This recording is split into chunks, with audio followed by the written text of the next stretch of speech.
सुप्रभात, नमस्कार। कैसे हैं आप सभी? मेरी उम्मीद है बहुत बेहतर होंगे। फटाफट से अपने कैमरा ऑन कर लीजिए। माफी चाहूंगा, कुछ नेटवर्क इशू हो रहा था, इस कारण मैं कनेक्ट कर रहा था, बार बार बैक हो ही जा रहा था।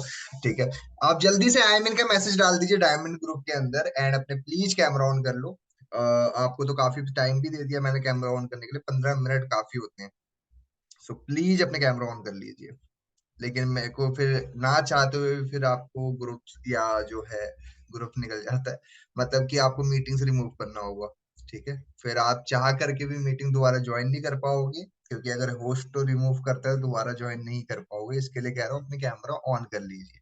ठीक है, तो बिना किसी देरी के मीटिंग को स्टार्ट करते हैं। आज का टॉपिक आपको पता है कि हमने अभी तक में 15 चैप्टर्स कंप्लीट कर लिए हैं, और अब हमारे पास में जो है लगभग मुश्किल से इस बुक के 3 चैप्टर्स रह गए हैं, जो कि परसों तक के अंदर पूरी किताब ही हम कंप्लीट कर लेंगे। लेकिन अगर आप day by day in meetings का पार्ट अच्छे से नहीं बन पाए थे, अगर आप कोई काम में व्यस्त हो गए थे, कुछ हो गए थे, तो आपने चिंता नहीं करनी है। मैंने एक लिंक बना रखी है, उस लिंक में मैं डेली जो भी मीटिंग्स होती है उसकी रिकॉर्डिंग डाल देता हूँ मैं। ठीक है, अब इस बहाने मत बैठ जाना, मीटिंग ऐसे मत अटेंड करना कि आप तो चलो रिकॉर्डिंग बाद में देख ही लोगे। ठीक है, तो अगर आप इस आशे में रहोगे, मैं वो सबको नहीं देने वाला हूँ। जिसकी जेन्युइन प्रॉब्लम है, जो कह रहा सही में मैं नहीं देख पाता हूँ, मुझे एक दो लोगों का पता है, तो मैं उन्हें भेज दूंगा। ठीक है, लेकिन मैं सबके लिए नहीं है वो। सो बाकी आगे बढ़ते हैं। अब चैप्टर नंबर 16 आ चुका है। अच्छा, आपने कभी ये सोचा है कि काफी बारी ऐसा होता है आपकी लाइफ के अंदर कि जो है आपको मदद की आवश्यकता होती है, आपको मदद की आवश्यकता होती है, आपको जरूरत होती है किसी इंसान की। तो आपने ये नोटिस किया होगा कि काफी बारी कोई इंसान आपके लिए खड़ा रहता है और कोई नहीं रहता है।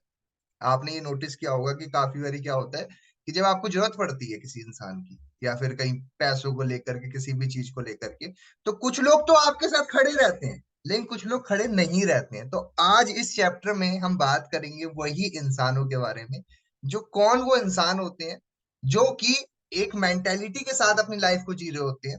और वो दोनों ही इंसानों की बात आज के दिन हम करने वाले हैं। ठीक है, बहुत बेहतरीन चैप्टर है, इसको ध्यान से समझना। थोड़ा मैं प्रीवियस चैप्टर को रिवाइज कर रहा हूँ, जो मैंने कल रीड करवाया था आपको, जो मैंने कल बात की थी चैप्टर की, चैप्टर नंबर 15, जिसके अंदर हमने बात की थी कि कौन हम क्या है, कहाँ जाना है, क्या करना है जब हमें किसी चीज की समझ ना हो, हमें पता ना हो कि हमें जाना कहाँ पे है। तो उस परिस्थिति में हमने क्या चीजें करनी चाहिए, श्री कृष्ण जी ने 15वें चैप्टर में बहुत अच्छे से एक्सप्लेन किया गया है। ठीक है, तो यहाँ पे उन्होंने एक जो है इच्छा रूपी वृक्ष की बात की है। मतलब पूरे संसार को, जहां हम रहते हैं, इस पूरे संसार को उन्होंने एक वृक्ष से कंपेयर कर दिया कि यार ये जो पेड़ है ना, इसको पूरा संसार मानो, इसकी जड़ों को, इसकी जो जड़ें हैं, जो रूट्स है, इसको परमात्मा मानिए, और इसकी जो शाखाएं हैं, इसको वो 3 गुण मानिए, जो रजस, तामस, और जो मैंने आपको सत्य गुण बताए थे। और जो वो फल है, जो राजस गुण वाला इंसान जो फल की इच्छा रखता है, जो एक पेड़ में फल लगा रहता है, वो राजस गुण वाला फल मानो आप। ये हमने कल के चैप्टर में बात कर रहे थे। उसके बाद में हमने बात किया कि संसार रूपी जो वृक्ष है, तो इससे कैसे इसको काट सकते हैं, कैसे इसको आप काट सकते हैं, और कैसे आप आगे बढ़ सकते हो। ठीक है, तो यहाँ पे बहुत अच्छे से श्री कृष्ण जी ने बताया कि वो इंसान, वो व्यक्ति, यहाँ पे मनुष्य की बात हो रही है, तो मनुष्य नर मादा दोनों से रिलेट करो आप। ठीक है, नर और मादा दोनों से रिलेट करो, क्योंकि श्री कृष्ण जी ने नर मादा कुछ नहीं बोला, मनुष्य डायरेक्टली बोल दिया। ठीक है, क्या बोल दिया उन्होंने? डायरेक्टली मनुष्य बोल दिया है। अब मनुष्य मतलब कि नर मादा दोनों ही है।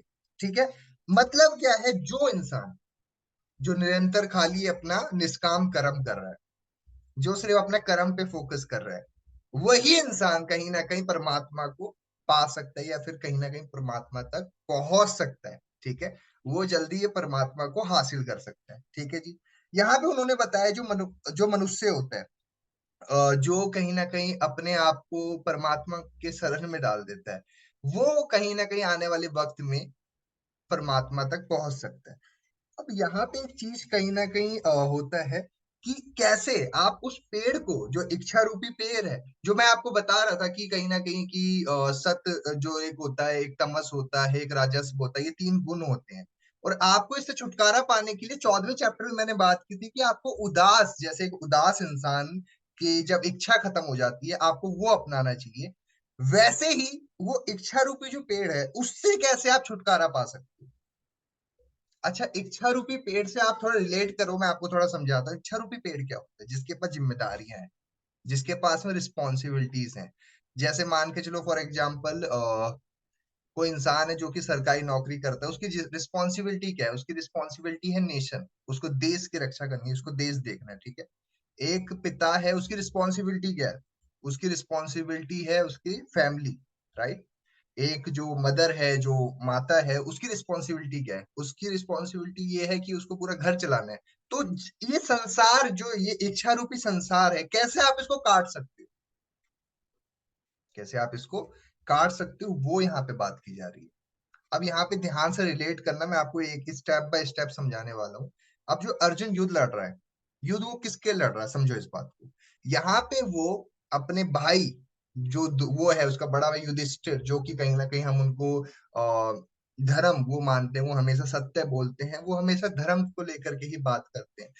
एक तो उसके पास, अर्जुन के पास वो जिम्मेदारी है कि उसको अपने भाई को राज सिंहासन पे बिठाना है। एक और जिम्मेदारी है, वो जिम्मेदारी है उसको एक चीज एग्जाम्पल सेट करना है, संसार को एग्जाम्पल सेट करना है। जब धर्म की हानि होती है तो किसी ना किसी को खड़ा होना पड़ता है, वो एग्जाम्पल सेट करना होगा। समझ रहे हो आप? वही सेम चीज क्या हुआ यहाँ पे, समझो। अब यहाँ पे क्यों बोला गया है कि परमात्मा तक पहुंचना है? श्री कृष्ण जी ने इनको डायरेक्टली बोल दिया है कि देखिए, जो मुझे पसंद नहीं करता है, ठीक है, वो सारी बात मैं अभी चैप्टर में बताऊंगा आपको। जो मैं अभी चैप्टर 16 बताऊंगा उस पर बात करूंगा। थोड़ा मैं 15वां चैप्टर रिवाइज करवा रहा हूँ, ध्यान समझना है इसको, ठीक है। तो वही बता रहे हैं। तो आपको कैसे, आप इस जो इच्छा रूपी संसार वाले पेड़ है इससे बच सकते हो? पहली बात तो संगत, जो आपकी संगति है, जो कहीं ना कहीं ये तीनों गुणों को लेके बैठा हुआ इंसान है, वैसे लोगों से दूरी बना लो। ऐसे लोगों के साथ उठना बैठना बंद कर दो, ऐसे लोगों से बात करना बंद कर दो। क्योंकि ऐसे इंसान आपको भी वही सब सिखाने लग जाते हैं, वही सब गुण आप में भी आने लग जाएंगे। तो ऐसे लोगों के साथ उठना ही बंद कर दो, बैठना ही बंद कर दो, ठीक है। अब यहाँ पे मैंने आपको परम धाम के बारे में बता दिया, ये सब बात कर ली मैंने आपको। मैंने उसके बाद में कल मैंने आपको बताया था आत्मा के बारे में। आत्मा क्या है? आत्मा ये है कि जैसे वायु एक गंध को दूसरी जगह पहुंचा देती है, जैसे वायु एक गंध को या दुर्गंध को एक इंसान से दूसरे स्थान पे पहुंचा देती है, वैसे ही आत्मा जब एक शरीर का जो है निराश हो जाता है या फिर खत्म हो जाता है, विनाश हो जाता है एक शरीर, तो उसके बाद में वो आत्मा दूसरे शरीर में चले जाती है। वही सेम पांच ज्ञान इंद्रिय कर्म इंद्रिय हासिल कर लेता है, वही प्रक्रिया दोबारा शुरू हो जाती है। लेकिन यहाँ पे श्री कृष्ण जी ने एक बात कही है। अगर आपने इस जन्म में, मान के चलो ये आपका भी जन्म है, और आप अपने इस आत्मा से कुछ गलत काम करवाते हो, चाहे वो शारीरिक हो या मानसिक हो, चाहे वो आप कुछ भी गलत काम करवाते हो, वही संस्कार, वो आत्मा जब आपका ये शरीर खत्म हो जाएगा, तो वो आत्मा वो संस्कार दूसरे दूसरे शरीर में लेके चले जाएगी। मैंने आपको ये भी बताया था कि अगर आप सद्गुण वाले पुरुष हो, अगर आप रजोगुण वाले पुरुष हो या तमस गुण वाले पुरुष हो, तो आप वहां पे क्या करोगे, ठीक है। कि आपको जो है नरक में जगह मिलेगी या कहाँ पे जगह मिलेगी, मैंने वो भी बात की थी वहां पे, ठीक है जी। उसके बाद में उन्होंने काफी अच्छे से काफी सारी बातों को और अच्छे से बताया कृष्ण जी ने, ठीक है। बाकी तो मैं ज्यादा डीप में जाऊंगा नहीं, क्योंकि ऑलरेडी ये सब बात कर ली है। और किसी को ज्यादा अच्छे से समझना है, कल जो मैंने आपको बात की थी, तो प्लीज आप वो कल वाली मीटिंग अटेंड कर लीजिए। अब आ जाते हैं, फोकस करते हैं चैप्टर 16 के ऊपर। कैमरा ऑन कर लो।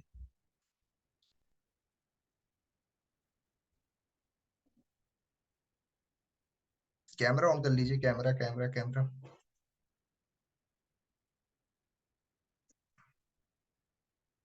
मैं चैप्टर शुरू नहीं करूंगा जब तक आपका कैमरा नहीं ऑन होगा।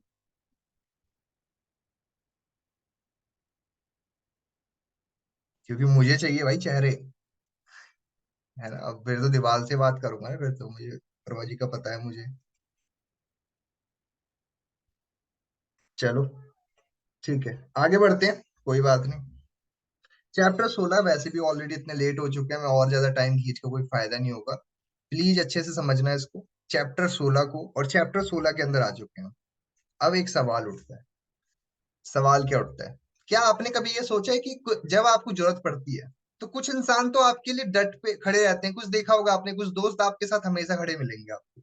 लेकिन जब आपको जरूरत पड़ती है, कुछ इंसान आपके साथ नहीं खड़े होते हैं। वो बहाना मार देते हैं, वो झूठ बोल देते हैं, वो कुछ ना कुछ ऐसा कुछ बोल देते हैं कि आपको लगता है कि ये इंसान मेरे साथ खड़ा नहीं हुआ। तो ऐसा क्यों होता है, वो चैप्टर इस चैप्टर में बात करेंगे उसकी। ठीक है। तो वो बहुत ज्यादा डीपली बात की है इसके अंदर। ठीक है, इस चैप्टर का नाम भी कुछ ऐसा ही है। क्या है जी? सुर और भाग योग, इन सब की बातचीत की गई है। ठीक है। अब बात करते हैं, यहाँ पे थोड़ा और डीपली जाऊंगा मैं यहाँ पे। ठीक है। ओके। तो यहाँ पे श्री कृष्ण जी बताते हैं कि जब किसी को जरूरत पड़ती है, जब किसी को जरूरत पड़ती है, तो कुछ लोग तो आगे खड़े होते हैं आपके, लेकिन कुछ लोग आगे खड़े नहीं होते। ये आपके साथ में हुआ होगा काफी केसेस में। ठीक है। तो कुछ लोग, अब यहाँ पे बात की है देवी और असुरी संपाद की, इसकी बात की गई है। देवी और असुरी जो है संपादक की बात की गई है। अच्छा, ये दोनों होते ही क्या है, मैं इसकी बात आगे करूंगा आपको। ठीक है। अब जो इंसान आपके साथ में खड़े रहते हैं जरूरत के टाइम पे, वो होते हैं देवी, देवी संपाद के इंसान होते हैं वो। और जो इंसान आपके साथ में खड़े नहीं होते हैं, वो असुरी संपाद के होते हैं। ठीक है। तो वो क्या होते हैं, क्या इनके लक्षण होते हैं, कैसे इनके व्यवहार होते हैं, आप कैसे इनको नोटिस कर सकते हैं, वो इस चैप्टर में बहुत अच्छे से बताया गया। ठीक है। अब चलते हैं मेन, अब आ जाते हैं अध्याय पे। ठीक है। ओके। अब यहाँ पे बात करते हैं जहां पे डर ना हो, है ना, जो इंसान ज्ञान रखता हो, जिसको इंद्रियों की नॉलेज हो। ठीक है। जो अपने गुरुजन, माता पिता, अपनी भूमि, अपने नेशन, अपने हर चीज की रिस्पेक्ट रखता हो। ठीक है। जो खुश रहता हो और वो हमेशा अपने आप को आगे रखता हो, वो देवी संपाद का इंसान होता है। ठीक है। जो अपने दुश्मन को भी दोस्त बना ले, जो हर परिस्थिति में अपने आप को ठीक रखता है, वो देवी संपाद का इंसान होता है। ठीक है। अब आगे बढ़।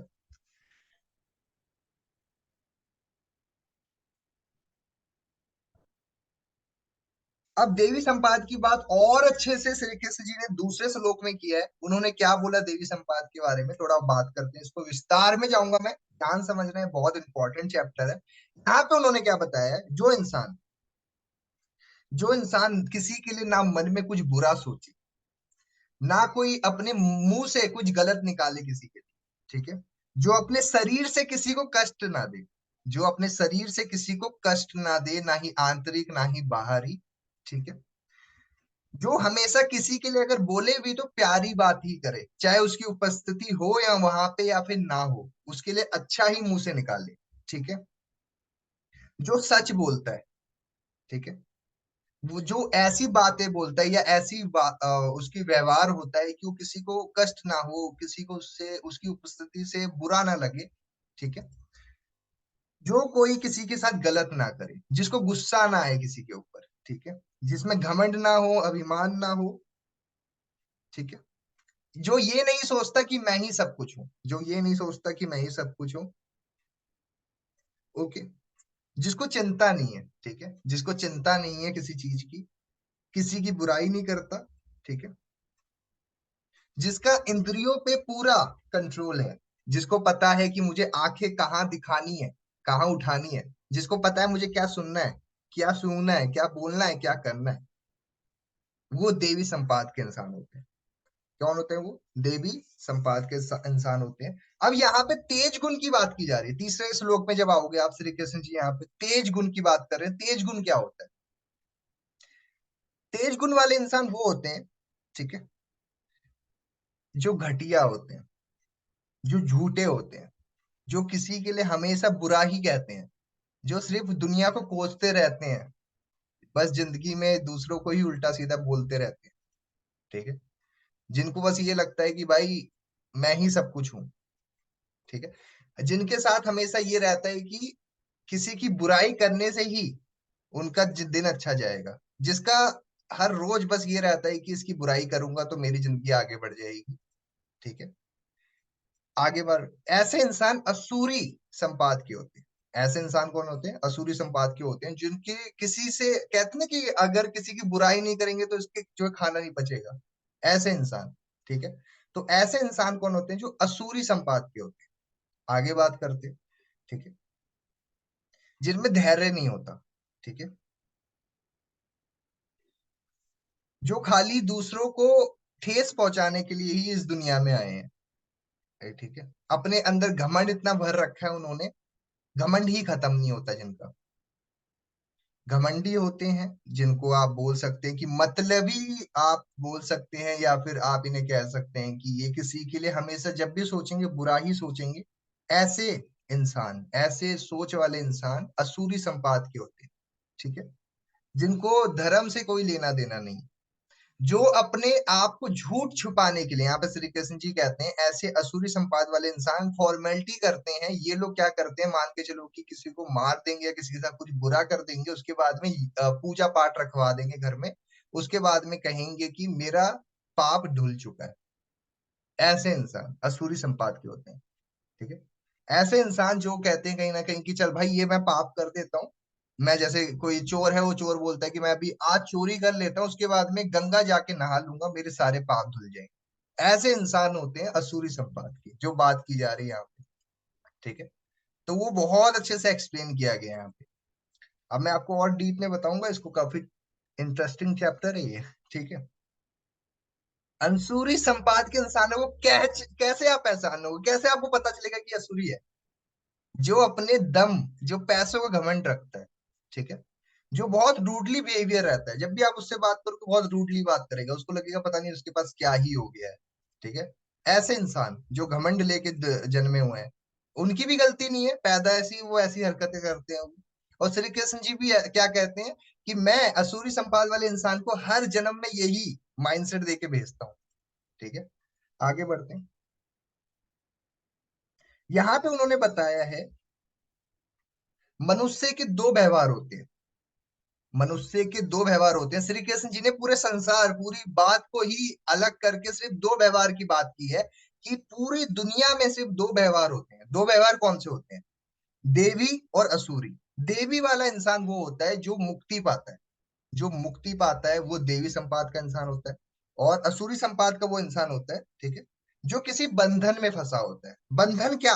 बंधन का मतलब दुनिया का बंधन, पैसों का बंधन, स्त्री का बंधन, या कपड़ों का बंधन, जिसको बस अपना ये है कि उसको अपना बहुत ज्यादा समय बस इन्हीं सब चीजों में ही अपना वो करना है। ठीक है। ऐसा इंसान होता है असुरी संपाद का इंसान। ठीक है। अब यहाँ पे अर्जुन डर जाते हैं। ठीक है। अर्जुन का मुंह थोड़ा सूख जाता है, अर्जुन वहां पे थोड़ा मुंह उनका बन जाता है। ठीक है। वो थोड़ा उदास से हो जाते हैं। क्या लगता है आपको, क्यों उदास हुए अर्जुन? अब उनका, अर्जुन उदास इसलिए हो गए, अब उनको लग रहा है कि मैं कहीं असुरी संपाद का तो नहीं हूँ। वो डर गए हैं। अब श्री कृष्ण जी बोलते हैं कि तू रिलैक्स हो जा, तू टेंशन मत ले, तू देवी संपाद का इंसान है। ठीक है। तुझे और अच्छे से समझाता हूँ सूर्य संपाद का इंसान होता कौन है। ठीक है। क्योंकि अर्जुन डर गए थे, उनके मन में चल रहा था कहीं मेरी तो बात नहीं कर रहे हैं श्री कृष्ण जी, कहीं मुझे तो नहीं वो पॉइंट आउट कर रहे हैं, या फिर कहीं मेरे को ही तो नहीं ये सारी बातें बोल रहे हैं। तो उस टाइम पे उनको समझाते हैं कि नहीं नहीं नहीं, तेरी बात ही नहीं कर रहा। ठीक है। मैं तो तेरी बात ही नहीं कर रहा, मैं बस तुझे बता रहा हूँ कि संसार में दो तरह के इंसान होते हैं। ठीक है। और तू वो नहीं है, तू देवी संपाद का इंसान है। थोड़ा और समझते हैं इसको, कौन होते हैं ये, इनसे कैसे बचें, थोड़ा और आगे बातचीत कर लेते हैं। ठीक है। अब मनुष्य दो ही तरह के होते हैं, देवी और असुरी संपाद के। देवी संपाद के इंसान वो होते हैं जो देवता, देवता ही मानिए उनको, जो किसी का भला ही चाहते हैं हमेशा, वो देवी संपाद के होते हैं। असुरी संपाद के इंसान को आप राक्षस मानिए, वो लोग हमेशा राक्षसों की तरह व्यवहार रखते हैं अपना। ठीक है। उनका, उनको मतलब ये है कि अगर किसी का हक आप खा भी लेंगे तो उनको शर्म नहीं आती है। वैसे इंसान होते हैं असुरी संपाद के। ठीक है। और जो कहीं ना कहीं एक रुपए भी खर्च करने से पहले किसी का हक का है तो वो सोचता है, तो वो असुरी संपाद का इंसान होता है। तो वो बात की जा रही है यहाँ पे। ठीक है। आगे बढ़ते हैं।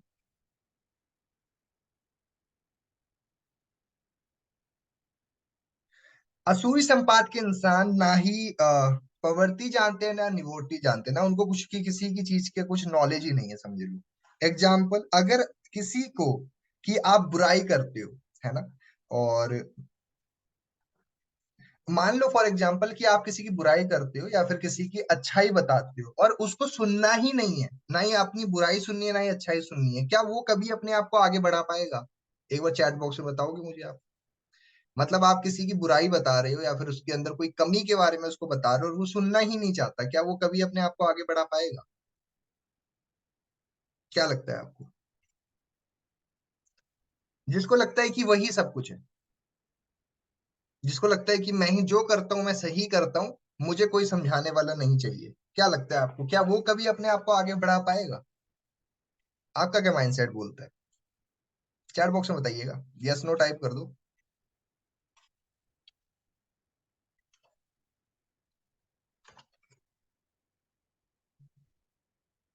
रिंकू जी बैठेंगे मीटिंग में। आगे बढ़ते हैं। अब असुरी संपाद का इंसान होता है, उसको लगता है कि उसको सब कुछ पता है, मुझे कौन ज्ञान देगा। उसको लगता है कि मुझे ज्ञान मत बांटो, मुझे सारी चीजों का ज्ञान है। वो होता है, उसको लगता है कि मुझे कोई बोलेगा ना, कुछ समझाएगा भी तो मैं उसको समझा दूंगा कि भाई तू मुझे क्यों समझा रहा है, मुझे किसी चीज की जरूरत नहीं है, मैं सब कुछ जानता हूँ, मुझे सारा कुछ की खबर है। ऐसे इंसान जो जिनको लगता है कि वही भगवान है, वही देव है, ऐसे इंसानों का जो है नरक में भी जगह नहीं होती। वो सीधे बोलते हैं, श्री कृष्ण जी यहाँ पे बोलते हैं कि ऐसे इंसानों को क्या ही बोला जाए, समझो। ठीक है। असुरी संपाद वाले इंसान, 8वें श्लोक में श्री कृष्ण जी कहते हैं कि असुरी संपाद वाले इंसान जगत को की सच्चाई को पहचानना ही नहीं चाहते। ठीक है। वो मानते ही नहीं है। ठीक है। उनको जो भी लगता है वो अपने माइंडसेट में बिठा चुके हैं, जिस मेंटालिटी से अपने आप को लेके चलते हैं उसी मेंटालिटी से आगे बढ़ाते हैं। ठीक है। ऐसे इंसानों को कुछ नहीं हो सकता। आगे बढ़ते हैं।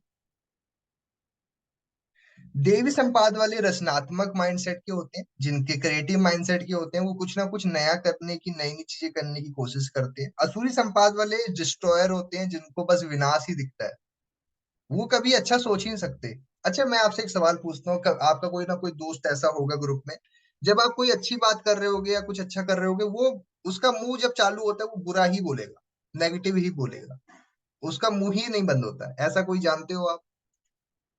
है, होगा कोई ना, है ना?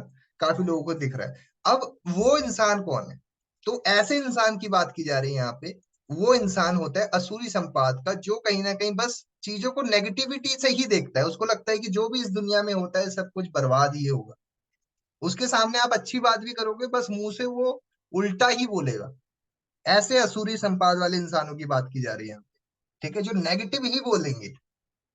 तो ऐसे संगतों को उससे दूर रहने की बात की जा रही है, कि ऐसी संगत में रहने से बेहतर है कि आप असुरी संपाद के लोगों से दूरी बना के ज्यादा बेहतर रहे। ठीक है। असुरी संपाद वाले सिर्फ बुरा ही चाहते हैं। उनका मतलब समझ लो कि उनका दिन खत्म नहीं होगा वो सोने से पहले, जब तक दो लोगों की बुराई ना कर। कुछ लोगों का आपने देखा होगा, बस बुराई ही करते रहते, मेरे साथ ये हो गया, वो हो गया, मेरे साथ ये हो रहा है, मेरी लाइफ ऐसी चल रही है। तो ऐसे लोगों की बात की जा रही है जो कि असुरी संपाद के होते हैं, जिनको बस दुनिया में बुरा ही निकालने के लिए पैदा हुए। ठीक है। ऐसे पनौतियों को दूर ही रहने की सलाह देते हैं भगवान, क्योंकि ये क्या करेंगे, आपको भी जीने नहीं देंगे, ना खुद जीते ना किसी को जीने देते हैं। इनको पसंद नहीं है कि आपकी सैलरी 1,000 जो है बढ़ जाए, तो इनको अगर 100 रुपये ही बढ़ जाए आपकी सैलरी में तो इनको टेंशन हो जाए। ऐसे इंसान, जिनको किसी के खुशी से खुशी नहीं मिलती है, दुख होते हैं, और इनको ये रहता है कि मेरे थाली में 2 लड्डू है तो अच्छी बात है, दूसरे की थाली में एक पेड़ा कैसे। ऐसे इंसानों से दूरी बनाने की सलाह देते हैं। आगे बढ़ते हैं। असुरी संपाद वाले अपने कामों में जो है घुसे रहते हैं। उनका काम क्या है? चोरी चकारी, झूठ बोलना, उल्टा बोलना, किसी की बुराई कर लेना, हमेशा ये प्लान करना कि कैसे मैं इसको बर्बाद कर दूं, कैसे मैं इसको दुनिया से भगवा दूं, कैसे मैं कुछ ऐसा कर दूं कि इसको ठेस पहुंचे। ऐसे माइंडसेट वाले असूरी माइंडसेट के होते हैं, ये सिर्फ यही सोचने में लगे रहते हैं, जिनका शैतानी दिमाग होता है। खाली नहीं बैठेंगे। खाली अगर इनको आपने देख लिया बैठे हुए, तो ये उस टाइम पे भी किसी ना किसी के बारे में उल्टा सोच ही रहे होंगे। ठीक है। तो ऐसे इंसान से दूरी बनाने की सलाह देते हैं श्री कृष्ण जी। आगे बढ़।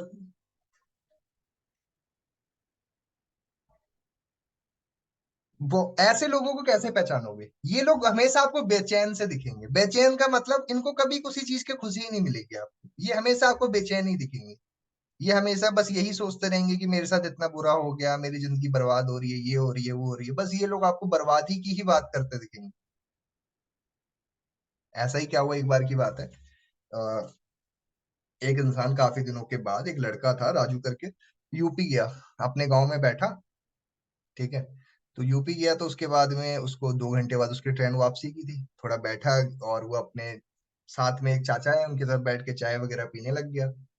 पी ही रहा था, उतनी देर में टीवी पे एक न्यूज आती है कि ट्रेन वगैरह सब कुछ रुक चुके हैं अभी, 2-4 दिन तक कोई सफर नहीं कर सकता है, कुछ कर्फ्यू वगैरह लग गया। अब जिस चाचा के घर पे गया हुआ था, उस चाचा ने इतना कुछ बोला। उसने क्या बोला?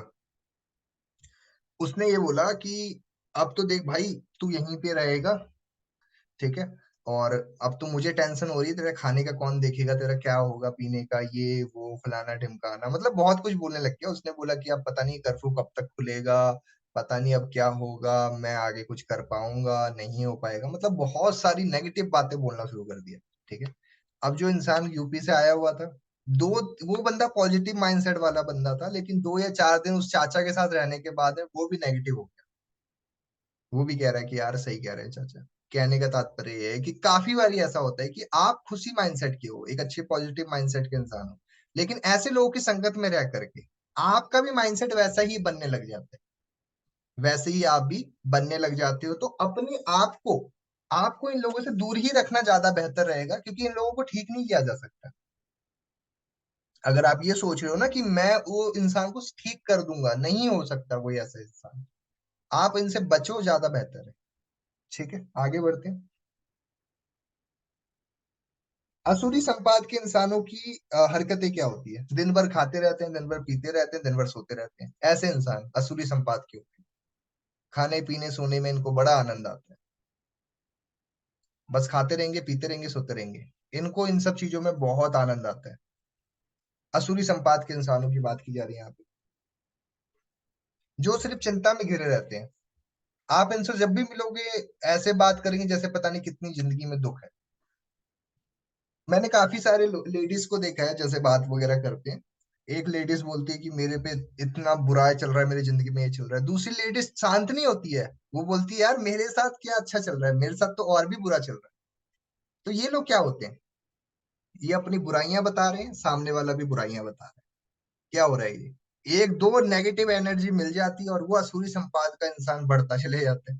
तो कहने का तात्पर्य ये है कि अगर आपका स्वभाव या बोलने का वो चाल चलन असुरी संपाद का है, तो आपको अपने आप को पे ध्यान देना जरूरी है।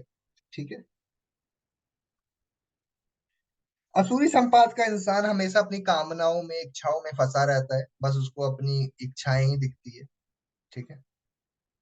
वो अपनी बस वो असुरी संपाद का इंसान ऐसा होता है कि वो इतना ज्यादा लालची होता है, पैसों के लिए कुछ भी कर देता है। पैसों के लिए असुरी संपाद का इंसान कुछ भी कर बैठता है। उसको उसके बाद में नहीं दिखता कि वो अच्छा कर रहा है बुरा कर रहा है। बस पैसों के लिए वो गलत तक भी करने को राजी हो जाता है। वैसा इंसान असुरी संपाद का होता है, जिसके लिए जब पैसा ही सब कुछ हो जाता है। ठीक है, देखो मैं ये नहीं कह रहा कि पैसा गलत चीज है, लेकिन जब वो इंसान सोचने की शक्ति ही भूल जाता है जब पैसों के चलते, वैसे इंसान की बात की जा रही है। ठीक है जी।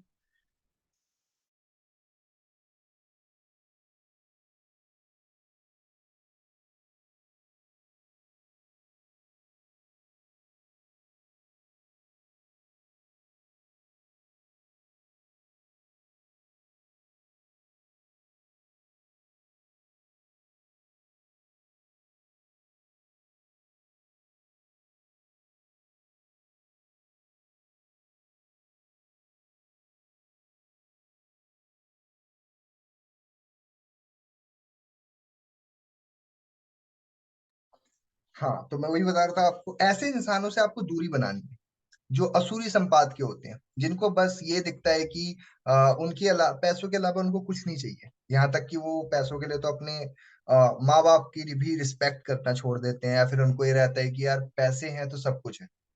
दिखावे की जिंदगी जीना इनको बहुत अच्छा लगता है। दिखावा क्या, मतलब कमाते 10,000 रुपए लेकिन इनका खर्चा 13,000 का, 14,000 का, दिखावे में जिंदगी जीते हैं। ऐसे इंसानों से दूरी बनाने की सलाह देते हैं श्री कृष्ण जी। वो कहते हैं कि ऐसे इंसानों से दूर रहो अर्जुन, जिनको बस ये रहता है कि मैं बस दिखावे में अपनी जिंदगी जीऊं। इनको गहने बहुत पसंद है। मतलब आज के, मैं अगर इस समय की बात करूं, इनको गहना बहुत पसंद है। ठीक है।